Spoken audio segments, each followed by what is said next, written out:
Сошиалаар явж байгаа газрын уул уурхайн тэмцлийн талаар сэтгэл өвдөөд тэгээд нэг юм ярмаар санагдаад бичлэг хийж байна.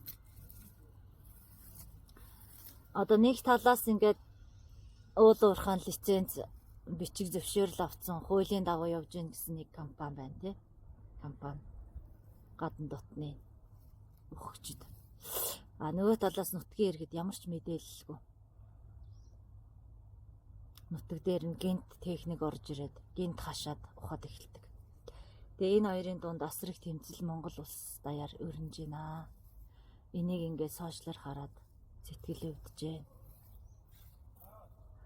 Одоо тэгээд энэ яг яагаад ингээд заавал ингэж ухаж төнхөж те. Яагаад энэ газрын эрдэс баялаг руу дайраад байд юм бэ? Энгүүгээр өөрсдөө ингээд сайхан нэг газрын хөрсөн дээр амьдарч болдгоо юм уу? Ямар их хэрэглээтэй юм бэ? Хитрхи их тийм хэрэглээнийхээ боол болцсон. Тэрийгэ олохын тулд ухаж төнхдөг. Залилдаг, хулгаалдаг. Гадны улстай өгсөн хуйлдаж нутгаа зардаг. Ийм их өндөр хэрэглээний төлөө ингэж хайрын сайхан ирсэн энэ заяа тавилан төөрөг зам мөрийгөө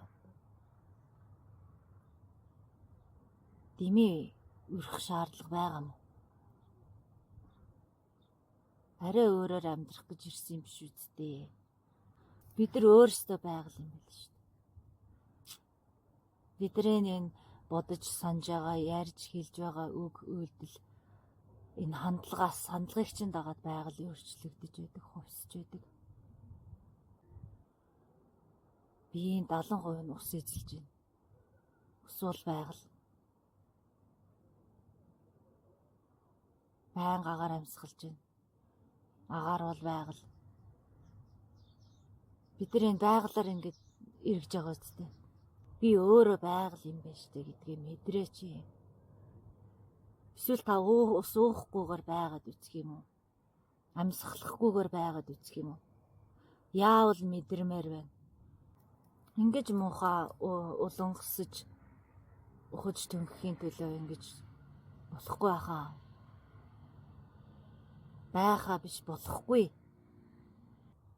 Үнэхээр та нар яг одоо ингэж амьсгалын үн цэнийг амьсгалж байгаа өгөөгөө мэдрэхгүй байгаа явж байгаа хүмүүст бол амьсгал ярихад бол сонин санагдах байх. Тэгэхээр ууж байгаа усаа анзаараад уугаад үз.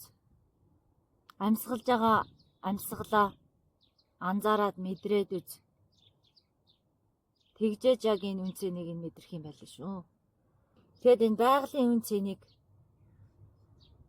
өөрөө байгаль юмаа гэдгээ мэдэрсэн цагт одоо манай монголчууд ингэж шунаглаж, шунхаарч, газраа ухаж их дэлхийгээ сүртгэхгүй байхаа. Энэ яагаад ийм болоод байна гэхээр тухайн хүн өөрөө өөрийгөө мэдрээгүй байгаад болоо та. Юу чухал бус гэдгээ ялгаагүй байгаад болоо.